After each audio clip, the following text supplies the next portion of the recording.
and Cecilia, you can ask whatever you want, my daughters do too. But first, I'd like to start off by introducing, or letting the panel introduce themselves. Billie, WhiteHouse, who is phenomenal. We had an excellent conversation the other day. Your email is Wearable Experiments. So can you tell everyone what kind of experiments you've been up to? Absolutely. I'll give you a bit of background first. My mother started something very similar to California College of the Arts, but in Australia. And so we have a university in Sydney and Melbourne. And I was carried down a catwalk at the age of 1. And I have been doing fashion for a really, really long time. And I finally have found a purpose to create smart and intelligent clothing and to give more purpose to clothing.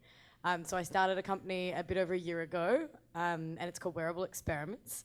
And our first big product was vibrating knickers for couples in long-distance relationships.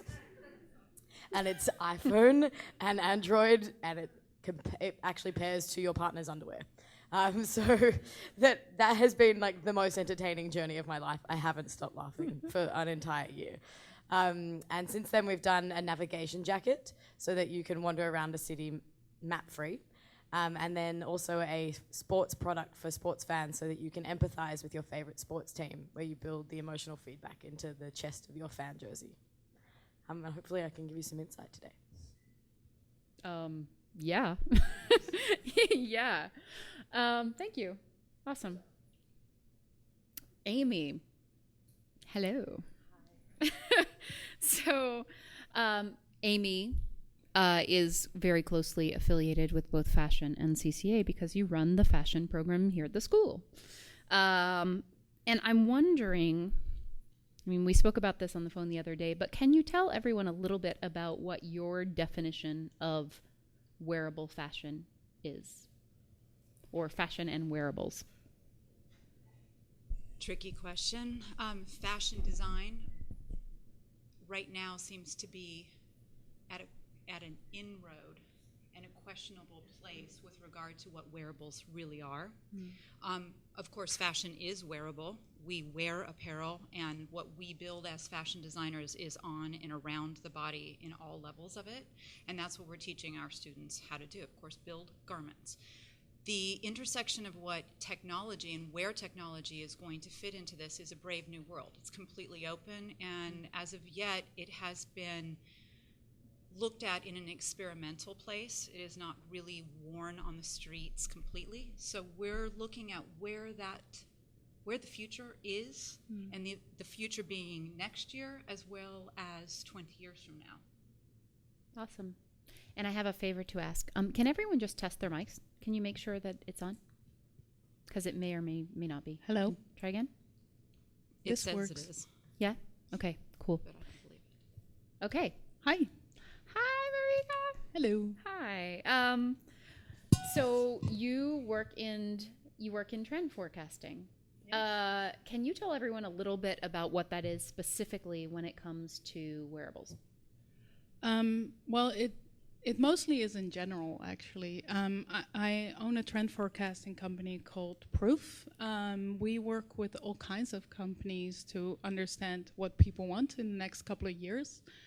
To me, wearables seems to be almost too defined a category. I would like to take wearables out of their wearables and make them just be part of the things that we carry around and wear and interact with. As a trend forecaster, you know, working in, I come from a fashion background. Trend forecasters, we started in about the 60s and 70s helping fashion designers understand what people want. And when the fashion cycles became quicker, they needed intelligence around where, you know, people were going to be heading. And that kind of intelligence we've been developing over the years, and now we work with all kinds of companies. My company's working with everyone from Samsung to Boeing, and fashion companies still as well. And I think if we think about fashion as something that is beautiful and something that people want, then we are heading in the right direction. You agree with that, Amy? Yes, absolutely. I think that fashion needs to be, just at its core, desirable, and it needs to be beautiful, and that means beautiful for men, women, and children. It's something that we want to push towards as fashion designers. We want to create more beauty, not just objects. Well, okay, but that's a really subjective question, because I was thinking about this here, scribbling notes on my notepad, and I was like, well, beauty is a subjective idea. I did a study once of what the meaning of beauty in the U.S. and in China, and exposed people to a lot of different stimulus around sight, smells, every kind of multisensory stimulus, and I got some really drastically different responses. So how do you develop something that is objectively beautiful, or what are the criteria that make a desirable wearable? I think the basic question is what makes good design good? And like that's the same thing. Does anyone know who Dieter Rams is? I spoke about him yesterday as well. He is the golden god of consumer electronics, and he has a basic rule that less but better. And he has 10 principles, and I'm probably not going to remember them all in the right order. But like aesthetic, innovative, useful. Honest. Oh, thank you. That's anyone else remember what they are? Yeah, absolutely. And he also talks about eco-friendly. He talks about simple lines. I mean, beauty is one thing, and beauty is in the eye of the beholder. And there's psychologies around beauty, and a lot of that has to do with lines and curves. But I think what makes good design good is answering all of those 10 criteria and making it so it is innovative, useful, aesthetic, unobtrusive, honest, environmentally friendly. All these things have to be addressed in everything you do as a good designer. I think I like about beauty that it's subjective. I spend a lot of time trying to understand these subjectivities. I think it's really interesting to understand objective trends and objective beauty. There's like, it's almost like the Platonic idea, right? There should be somewhere in this beautiful world upstairs, somewhere metaphysical, there's probably the perfect idea of beauty. But we as humans, we evolve, and our ideas of beauty evolves, and they change with our paradigm and our frame of reference. And I think that's really interesting. And the fact that some things that can be ugly for some people are beautiful for others, that makes them even more beautiful to me, I think. Like Wabi Sabi. Yes, exactly. I love that movement. Agreed. Yeah. Well, and it's interesting because I really like that you brought up the idea of, there are sort of there's the ethereal and conceptual, and then there's practical. So practically, who's getting this right now in terms of fashion and wearables? Whether we're talking about like wearable technology on your body or, wearables in general, who's nailing it? Billie. So I've spent a lot of time in this area now. There are people getting it right. First of all, if anyone uses an LED in anything ever, I'm not a big fan. I think that after going to something like CES, you have an epileptic fit because there's so many LEDs. It's disgusting.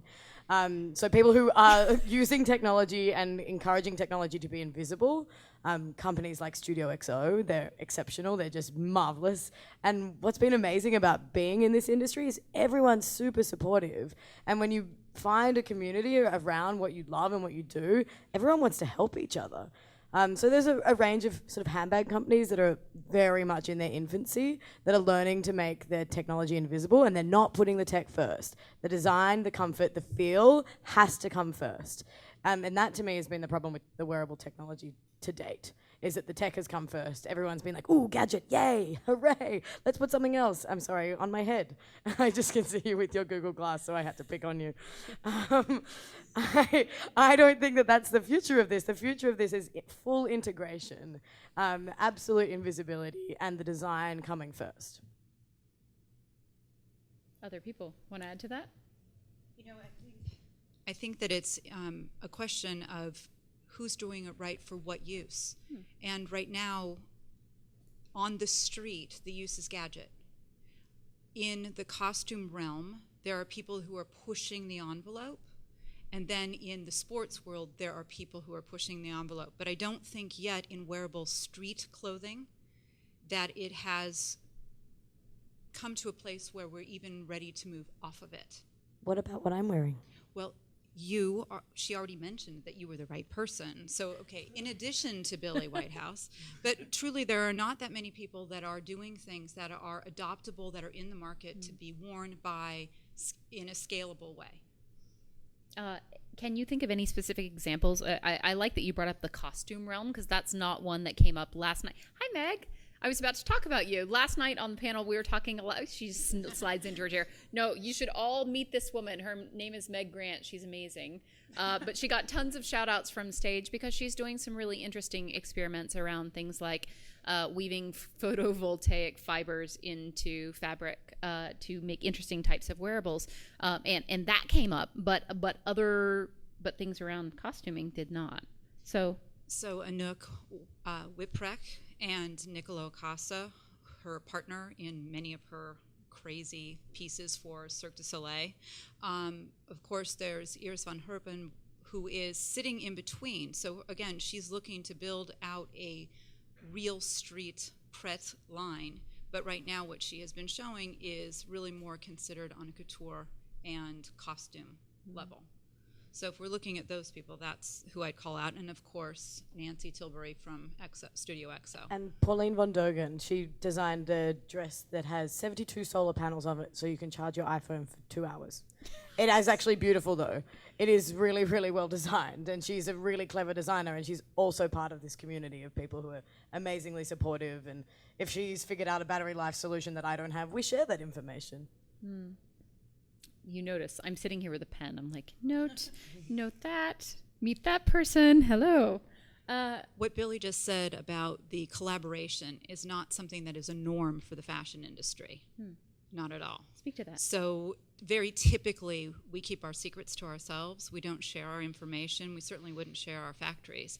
And that's a wrong attitude. And with the sustainability movement, which is very much a part of our program here at CCA and even about the whole entire school, we're looking to help expand the right touch. And really, if we're looking at wearables, we need to expand the knowledge and share the knowledge instead of keeping it as proprietary, singular, it's mine, I'm hiding it in my pocket. Do you think that is location-based? I do think that's location-based. I think You big guys cities... have been loaded before. question.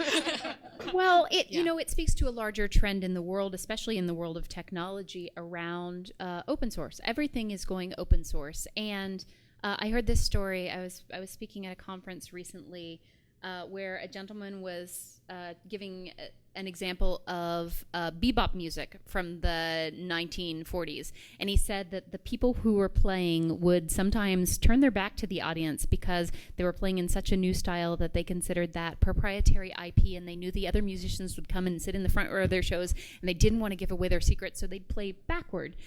And it was such a funny notion, but that's comparable to what you just said. That's like, close the doors, keep it, it's mine. And that's not how the world works anymore, right?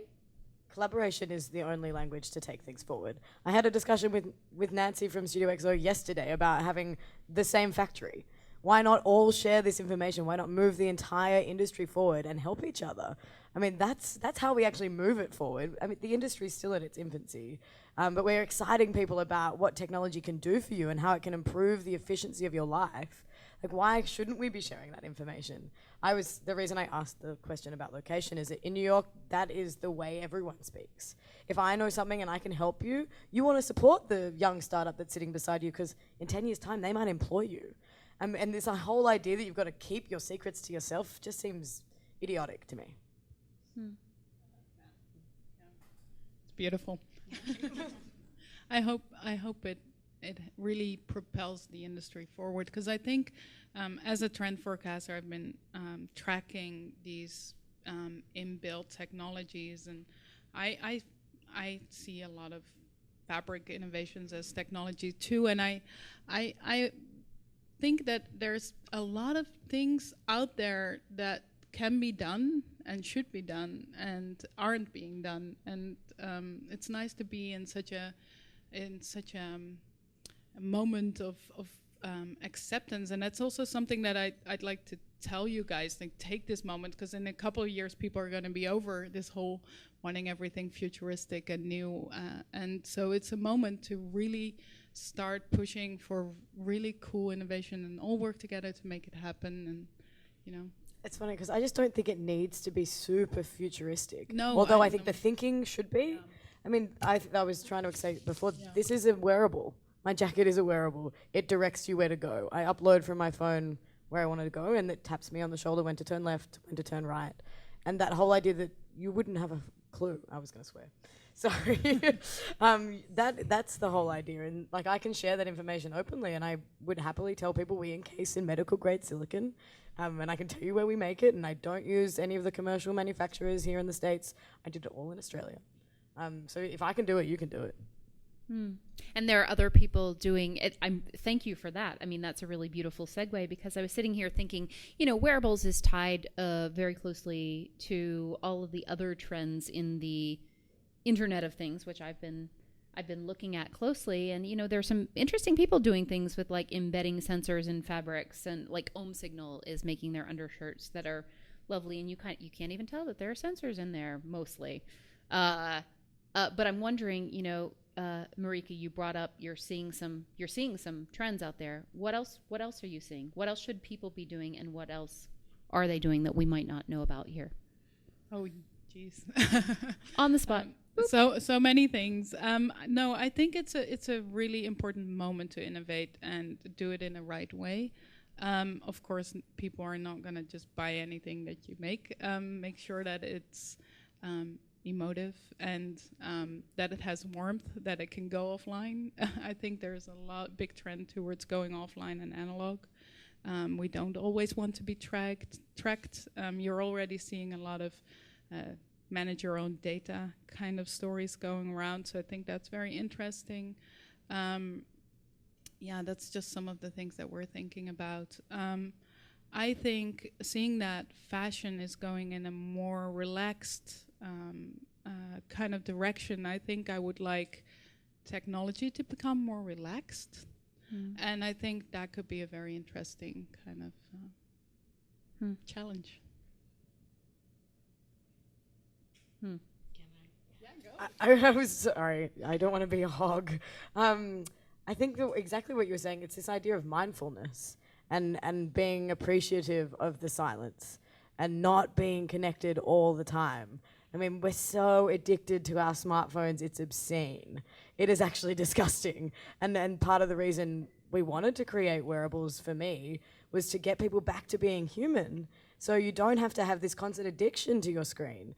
And I think what's a really fun way for the way I interact with other companies is asking them, what is their message without a screen? How would you advertise your company without a screen? What is the voice behind your company? Who is that persona? And that, to me, I don't know, people haven't really got to that point yet where they're ready to give up. But it's coming, and it's coming very, very quickly. I recently went on a camp where we all turned our phones off for 3 days, and we behaved like children. It was marvelous. You were at Camp Grounded? No, it was the New York version. Camp No Counselors. Gotcha.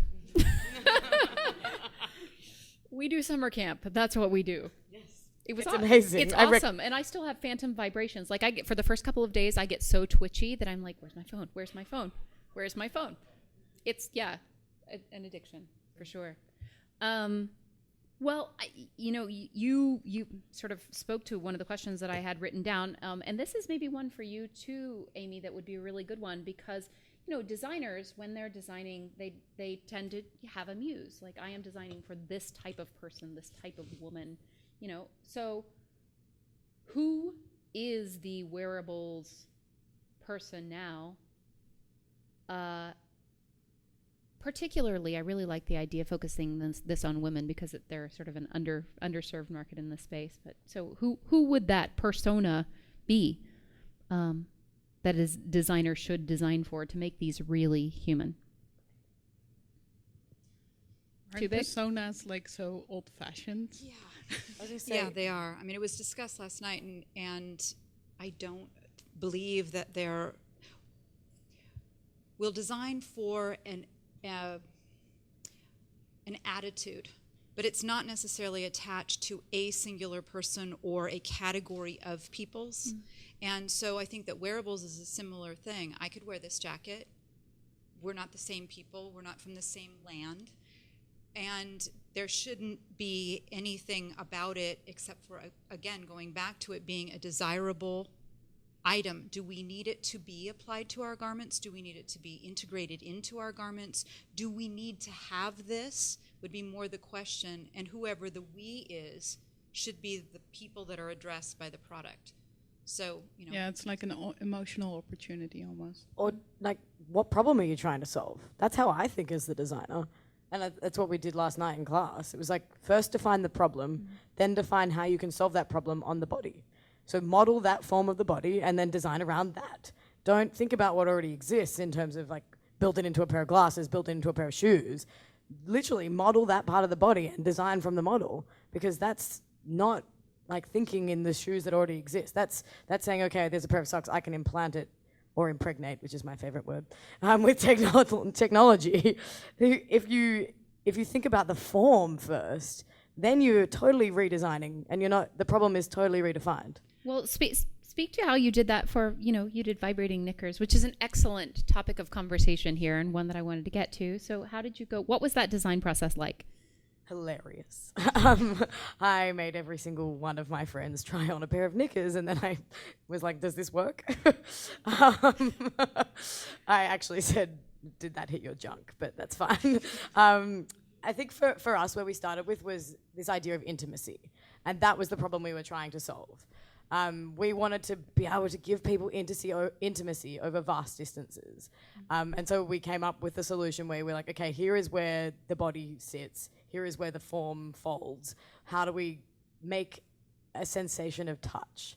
Because that is something that people are forgetting to do. You're forgetting to actually, and I went through a full no-touch phase for a while, which is very ironic, actually. But this idea of like where touch sits on your body is really relevant. Like, so if you touch someone on the elbow, it's like the highest sign of empathy. So you'll notice a lot of bartenders and waiters do that because they want you to feel like you're very close, and then they get a bigger tip. But we wanted to transfer this idea of touch, and instead of it just being a vibration focused on one area, it's a vibration that moves from one area to another and then back up. And that actually feels like touch, rather than it just being one bang, bang, bang.